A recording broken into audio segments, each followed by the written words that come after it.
नमस्कार दोस्तों, स्वागत है आप सभी का मेरे YouTube channel Mayank study point पे। दोस्तों, अप्रैल साइकिल का असाइनमेंट आज से लाइव हो चुका है और मैं लाइव होते ही सबसे पहला वीडियो आपके सामने लेकर आ रहा हूँ फिनेंशियल अकाउंटिंग एंड एनालिसिस का, जो MBA फर्स्ट सेमेस्टर का असाइनमेंट है। दोस्तों, वीडियो शुरू करने से पहले मैं आप सबको बता दूँ कि NMIMS के जो फर्स्ट सेमेस्टर के स्टूडेंट्स हैं उन लोगों को ठीक से पता नहीं होता इनके गाइडलाइंस के बारे में, तो मैं आपको इस वीडियो के थ्रू और आगे आने वाले हर वीडियो के थ्रू हर तरह से आपको मेंटोर करूंगा। आपके असाइनमेंट्स को लेके, अपने प्रोजेक्ट्स को लेके, आपके जो भी डाउट्स हैं उनको क्लियर करूंगा।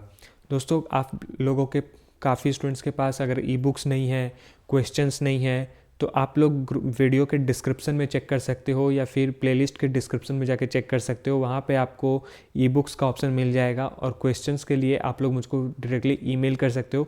आपको हर क्वेश्चंस मिल जाएंगे आपके सेमेस्टर से रिलेटेड। तो अब हम लोग वीडियो शुरू करते हैं। वीडियो शुरू करने से पहले मैं आप सबको आपके गाइडलाइंस बता देता हूँ जो आपके असाइनमेंट के ऊपर बेस्ड है और NMIMS ने उन्हें बनाया है। पहला तो ये कि आपको कोई भी आंसर कहीं से भी कॉपी पेस्ट नहीं करना है। आपको यूनिकनेस का पूरा ध्यान देना है। आपको 0% यूनिकनेस रखना है, 100% यूनिकनेस रखना है, 0% कॉपी फ्री बनाना है। यानी कि आपके असाइनमेंट में 1% का भी कॉपी आता है तो आपको कॉपी केस मिल जाएगा। आपको अपना असाइनमेंट बिल्कुल ही प्राइवेट रखना है, किसी को भी शेयर नहीं करना है, चाहे वो आपका बहुत अच्छा दोस्त ही क्यों ना हो। दूसरा कि आपको जो असाइनमेंट के अंदर हर क्वेश्चन के अंदर एक वर्ड लिमिट दिया हुआ है कि आपको इतने वर्ड तक आंसर्स लिखने हैं, तो उस वर्ड लिमिट में आप 1100 मैक्सिमम वर्ड लिख सकते हो और 900 मिनिमम लिख सकते हो। इससे कम और उससे ज़्यादा लिखने मत जाइएगा। तीसरा कि आप कोई भी लिंक शेयर मत कीजिए कि आपने असाइनमेंट्स के आंसर कौन से वेबसाइट से लिखे हैं, कहाँ से लिखे हैं, कैसे लिखा है, क्योंकि आप अपना असाइनमेंट के आंसर जो है वो यूनिक करके बना रहे हो, यूनिकनेस तरीके से बना रहे हो, यानी कि उसको लिख के बना रहे हो। तो आपको कोई भी लिंक शेयर नहीं करना है, आपको किसी भी तरह का लिंक शेयर नहीं करना है। अगर आप किसी तरह का पिक्चर या फिर ग्राफ यूज़ कर रहे हो तो उस पिक्चर और ग्राफ में भी वो नॉन कॉपीराइट पिक्चर या फिर ग्राफ होना चाहिए। अगर आप खुद से वो ग्राफ बना रहे हो तो अच्छी बात है, और अगर आपको नॉन कॉपीराइट ग्राफ नहीं मिल रही है तो आप उसे मत लगाइए। इन सभी बातों का अगर आप ध्यान रखते हो तो आपके असाइनमेंट्स में कभी भी फ्लैग नहीं आएगा। तो ये कुछ गाइडलाइंस थे। और दूसरी बात ये मैं बता दूं कि 10 मार्क्स और 5 मार्क्स का जो पेपर होता है उसमें आपको 5 मार्क्स के लिए 500 वर्ड लिखने होते हैं, 10 मार्क्स के लिए 1000 वर्ड्स लिखने होते हैं। तो 1000 वर्ड्स के लिए आप लोग मिनिमम 900 और मैक्सिमम 1100 लिखिएगा, और 500 के लिए आप लोग 450 और 550 वर्ड लिखिएगा। इससे कम और इससे ज़्यादा मत लिखिएगा। तो ये सारे कुछ गाइडलाइंस थे जो आपके असाइनमेंट के ऊपर बेस्ड है। अब हम लोग पहला क्वेश्चन की शुरुआत करते हैं। तो दोस्तों, अगर आपको ये क्वेश्चंस थोड़े से टफ लग रहे हैं तो ये एक्चुअली में है टफ, थोड़े से हैं, लेकिन बहुत ज़्यादा टफ भी नहीं कि आपसे बनेगा ही नहीं। टफ है, थोड़ा सा समझना पड़ेगा, और मैं आपको पूरी तरह से मदद करूंगा किस तरीके से आपको, कहाँ से ये आंसर्स आपको मिलेंगे, लेकिन आपको इसे पढ़कर अपने हिसाब से लिखना होगा। मैं आपको किसी भी वीडियो में, मेरे आने वाले किसी भी वीडियो में आंसर नहीं बताऊंगा। पिछले साइकिल में कुछ स्टूडेंट्स ने मुझको कमेंट किया था और उसके पिछले साइकिल में भी कि सर मुझको फाइनल आंसर बताइए। तो यहाँ पे मैं आपको फाइनल आंसर बताने नहीं आया हूँ, मैं बस आपको गाइड करूँगा कि आपको आंसर कैसे लिखने हैं, कहाँ से लिखने हैं। बस मैं पेज नंबर बताऊंगा, अगर उसका पेज नंबर बुक में नहीं है तो मैं और कुछ नहीं बताऊंगा, बस उस क्वेश्चन को आपको अच्छे से समझाऊंगा कि उस क्वेश्चन में आपको करना क्या है और कैसे आंसर्स लिखने हैं। इन सभी को अगर आप फॉलो करते हो, इन इंस्ट्रक्शंस को, तो आप अपने आंसर्स ईजिली लिख सकते हो। तो यहाँ पे क्वेश्चन ये बोला गया है कि Prachi industries purchased a land worth 2 crore, office fixtures and furniture worth 50 lakhs. तो प्राची इंडस्ट्री ने एक जगह ज़मीन खरीदा है जो 2 करोड़ का है, साथ ही उसने ऑफिस फिक्चर्स खरीदा है, फर्नीचर खरीदा है जो 50 लाख का है। 5 ईयर्स बैक, मतलब कि 5 साल पहले उसी कंपनी ने एक इन्वेस्टमेंट किया था एक प्रॉपर्टी पे 5 करोड़ का, जो आज के प्राइस, आज के डिस्पोज्ड पे 20% of the property realise value है उसका, जो मतलब कि 3 करोड़ रुपए उसका रिलाइज वैल्यू हो गया है। 5 करोड़ में खरीदा था, अब उसका 3 करोड़ का वैल्यू हो गया है। As a consultant to the company discuss as per the needs of corporate reporting, the nature of these items, how the above items needs to be presented and disclosed in the corporate financial statement. अब आप as a consultant यहाँ पे काम करोगे इस company के लिए, आप किसी भी कंपनी के लिए एज अ कंसल्टेंट काम कर रहे हो और आपको यहाँ पे उसके नीड्स, कॉर्पोरेट रिपोर्टिंग के नीड्स, उनके नेचर्स, उन आइटम्स के नेचर्स को बताना है। साथ ही ये भी बताना है कि उनका क्या नीड है, उनका क्या नीड है और उनको क्यों डिस्क्लोज्ड हम लोग को करना है कॉर्पोरेट फाइनेंशियल स्टेटमेंट के अंदर एक सीरियल वाइज। तो इसका आंसर कहाँ से हम लोग लिखेंगे, तो इसके लिए आपको पेज नंबर 118 में जाना होगा। अगर आप लोग ई बुक फॉलो कर रहे हो तो, यानी कि आप अगर PDF वाला बुक फॉलो कर रहे हो तो पेज नंबर 118 में जाना है, और अगर आप लोग हार्ड बुक फॉलो कर रहे हो जो अपने हाथ से आप पलटोगे तो उसके लिए 114 पेज में जाना है, और उसमें हम लोग को एसेट्स कॉलम 7.4 पे जाना है। तो हम लोग 118 के अंदर ई बुक के अंदर चलते हैं। तो यहाँ पे हम लोग आ चुके हैं ई बुक में और 118 में जाते हैं 7.4। तो यहाँ पे 7.4 हम लोग को दिख रहा है एसेट्स। तो दोस्तों ये जो भी चीज़ें क्वेश्चन में बोली गई थी, जिन चीज़ों के नाम लिए गए थे, asset, land, property, fixtures and furniture, सभी जो है, अगर आप लोग कॉमर्स बैकग्राउंड से और आप लोगों ने अकाउंट्स को थोड़ा सा बेसिक उनका समझा है तो आप लोग समझते हो कि ये सारी चीज़ें जो है एसेट्स कॉलम के अंदर आती हैं। तो हमें ये पूरा चैप्टर पढ़ने की ज़रूरत नहीं है।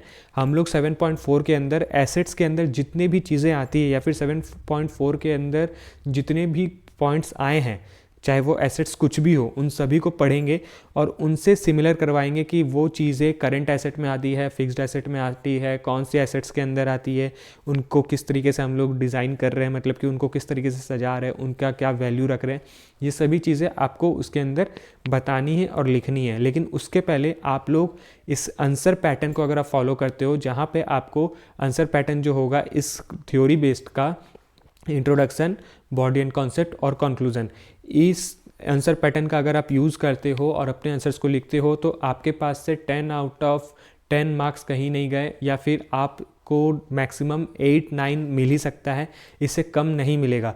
तो आप लोग को ये पैटर्न अगर आप फॉलो करते हो और अपने आंसर्स को अच्छे से एक्सप्लेन करते हो तो वेल एंड गुड है, आप लोग अच्छे से आराम से लिख सकते हो। आप लोग यहाँ से लिखिए या फिर गूगल का यूज़ करके लिखिए, लेकिन कहीं से भी अपने ई बुक से भी, अपने बुक से भी बिल्कुल कॉपी पेस्ट नहीं करना है कि आपने यहाँ से ड्रैग करके कॉपी किया और वहाँ पे पेस्ट कर दिया, ऐसा नहीं करना है। आपको उसी लाइन को चेंज करके लिखना है। जैसे सपोज़ मैं आपको बता दूँ कि कहीं पर लिखा है my name is Mayank Sao, तो आपको वहाँ पर लिखना है आई एम मयंक साव। तो आपको इस तरीके से आंसर्स को लिखना है। अब ऐसा नहीं कि मैंने बोल दिया कि कॉपी पेस्ट नहीं करना तो हम लोग सेम चीज़ उसी को टाइप करके लिख दिए कि my name is Mayank Sao, ऐसे भी नहीं चलेगा। आपको उसका डिफरेंट तरीके से सेम लाइन लिखना है। तो आप लोग जब 7.4 से लेकर 7.10 तक आप पूरा ये पैसेज पढ़ते हो, पूरा का पूरा एसेट्स कॉलम को पढ़ते हो, तो आपको अपने सवाल का जवाब पूरा मिल जाएगा। तो यहाँ पे मैं आपको क्वेश्चन नंबर 1 का सॉल्यूशन दे चुका हूँ, तो लेकिन मैं इसमें थोड़ा सा और कुछ ऐड कर देता हूँ। तो इंट्रोडक्शन में आप इसके एसेट्स के बारे में बता दीजिए कि एसेट्स क्या होता है। बॉडी एंड कॉन्सेप्ट में आप इसके नीड्स को बता दीजिए, कॉर्पोरेट रिपोर्टिंग का नीड्स क्या है, इसका नेचर ऑफ आइटम्स क्या है, मतलब कि जो भी आइटम्स का यहाँ पे नाम दिया गया है उन आइटम्स का नेचर क्या है, और फिर कंक्लूजन में जाके आप उसके बारे में बताइए कि आइटम्स क्यों वो नीड है आइटम्स को कि हम लोग उसको कॉर्पोरेट फाइनेंशियल स्टेटमेंट में डिस्क्लोज करें। और कॉर्पोरेट फाइनेंशियल स्टेटमेंट के बारे में भी अगर थोड़ा सा आप अगर बताना चाहते हो तो वो भी आप बता सकते हो। तो ये क्वेश्चन नंबर 1 आपका सॉल्व हो गया। क्वेश्चन नंबर 2 की अगर बात करें तो क्वेश्चन नंबर 2 में जो पूछा गया है वो ये है कि miss Shravani our accounts manager, miss Shravani अपनी अकाउंट्स मैनेजर है, is responsible for overseeing financial activities at Mogra enterprises. Mogra enterprises का वो अकाउंट्स मैनेजर है। She ensures accurate bookkeeping and compliance with accounting assumptions. जो एक एक्यूरेट बुक कीपिंग और other compliance accounting assumptions को एकदम अच्छे से संभाल कर रखती थी उस कंपनी का हर जूनियर एग्जीक्यूटिव इज़ कन्फ्यूज्ड, उनका जो जूनियर एग्जीक्यूटिव है वो कन्फ्यूज्ड है। वो किस चीज़ से कन्फ्यूज्ड है? क्योंकि उसको वेरियस अकाउंटिंग एजम्पन्स नहीं समझ में आते, उनके रोल्स उनको समझ में नहीं आते हैं। How the various accounting assumptions plays a vital role in accounting, ये उसको समझ में नहीं आती है। Further she wants miss Shravani to help her in understanding the difference between the accounting period assumption and separate entity assumptions. Discuss how you being, मतलब कि आप मिस श्रावणी बनकर ये सब उनको से डिस्कस कीजिए और उनको समझाइए, एक्सप्लेन कीजिए कि सिंपल ये डिफरेंस क्या है इनके बीच का, अकाउंटिंग पीरियड एजम्पशन और सेपरेट एंटिटी एजम्पशंस का, और ये रोल क्यों इतना वाइटल है अकाउंटिंग पीरियड के अंदर। तो आपको ये सारी चीज़ें बतानी है। तो इसका जो है बुक में आपको कोई रेफरेंस नहीं मिलेगा। तो इसके लिए आप एक्सटर्नल सोर्सेज का यूज़ कर सकते हो, जहाँ पे आप इंट्रोडक्शन में इसके वाइटल रोल के बारे में लिख सकते हो कि अकाउंटिंग एजम्पशन का वेरियस रोल क्यों प्ले होता है अकाउंटिंग के अंदर, अकाउंटिंग पीरियड के अंदर, और साथ में अकाउंटिंग पीरियड एजम्पशंस क्या है और सेपरेट एंटिटी एजम्पशन क्या है और इनके बीच का डिफरेंस क्या है, और अपना कंक्लूजन दे दिए कि मैं अगर श्रावणी होती तो इस तरीके से एक्सप्लेन करती। तो ये क्वेश्चन नंबर 2 आपका सॉल्व हो गया। क्वेश्चन नंबर 3 दोस्तों, क्वेश्चन नंबर 3 का पेज रेफरेंस भी है, और यहाँ पे आपको बस मैं ईयर बता दिया, जो क्वेश्चन में ए और बी है वो ईयर है, और इसका आपको चार्ट क्वेश्चन पेपर में देखने को मिलेगा। तो कॉमन साइज़ बोलने से आपको डरा दिया गया है, कंफ्यूज कर दिया गया है कि कॉमन साइज़ क्या होता है। तो दोस्तों कॉमन साइज़ को हम लोग कॉम्परेटिव एनालिसिस भी कहते हैं, कि आपको यहाँ पे कुछ बैलेंस शीट दिए हुए हैं जिनको आपको कैलकुलेट करना है। 2021 और 2022 का जो बैलेंस शीट है उनको कंपेयर करना, और कंपेयर करने के बाद आपको अपना कंक्लूजन देना है कि इन दोनों में अच्छा कौन सा है। तो कंपेरेटिव एनालिसिस के बारे में बताइए, इनको कंपेयर कीजिए और फिर अपना कंक्लूजन वहाँ पे दे दीजिए, जिसका पेज रेफरेंस आपको 189 से 192 के अंदर मिलेगा। तो हम लोग 189 पे चलते हैं। तो 189 पे आने के बाद हम लोग को इंट्रोडक्शन देखने को मिल रहा है, जिसको आप लोग, मैं चाहता हूँ कि आप इस चैप्टर को और इस सब्जेक्ट को बहुत ही अच्छे से पढ़िए, ताकि आपको ये सारी चीज़ें इजीली क्लियर हो जाए। तो यहाँ पे हम लोग आते हैं तो कॉमन साइज एनालिसिस के बारे में बताया गया 10.3 के अंदर।